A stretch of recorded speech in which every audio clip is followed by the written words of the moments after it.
২০২৬-২৭ অর্থবছরের জন্য দেশের ইতিহাসে এখন পর্যন্ত প্রস্তাবিত সর্বোচ্চ বাজেট নিয়ে মিশ্র প্রতিক্রিয়া দিয়েছেন অর্থনীতিবিদ ও বিশিষ্টজনেরা।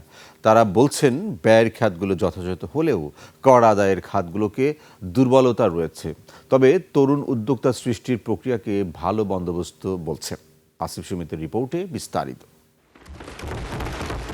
জাতীয় সংসদে ২০২৬-২৭ অর্থবছরের প্রস্তাবিত বাজেটের আকার ৯,৩৮,০০০ কোটি টাকা। এবারের বৈশ্বিক ঝুঁকি মোকাবেলা, ভর্তুকি ও সামাজিক নিরাপত্তা কর্মসূচিতে ব্যয় বৃদ্ধি এবং সুদ পরিশোধের চাপের কারণে আগামী অর্থবছরে সরকারি ব্যয়ের পরিমাণ উল্লেখযোগ্যভাবে বাড়ছে।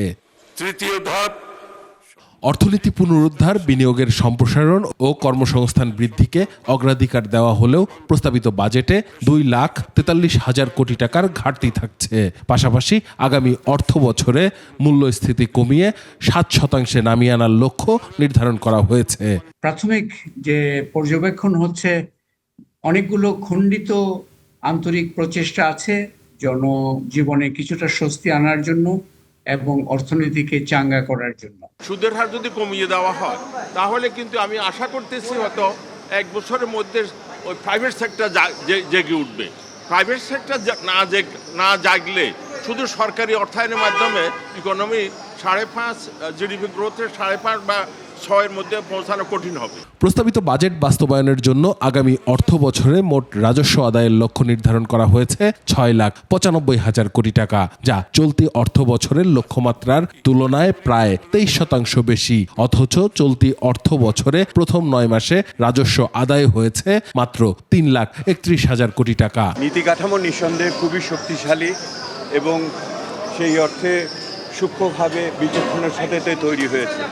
কিন্তু এই নীতি কাঠামোকে বাস্তবায়ন করার জন্য যে আর্থিক ভিত্তি, যে আর্থিক কাঠামো, সেটা অত্যন্ত দুর্বল।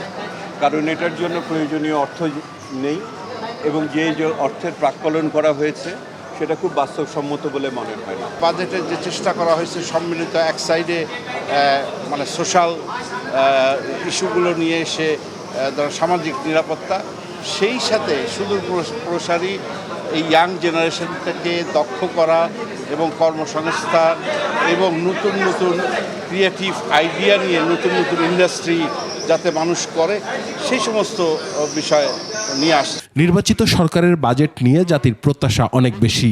ভঙ্গুর অবস্থা থেকে অর্থনীতিকে সমৃদ্ধির দিকে এগিয়ে নেয়ার পরিকল্পনা এই বাজেটে রয়েছে বলে মনে করেন তারা। 2023-24 আসিফ সুমিত, 21 টেলিভিশন, ঢাকা।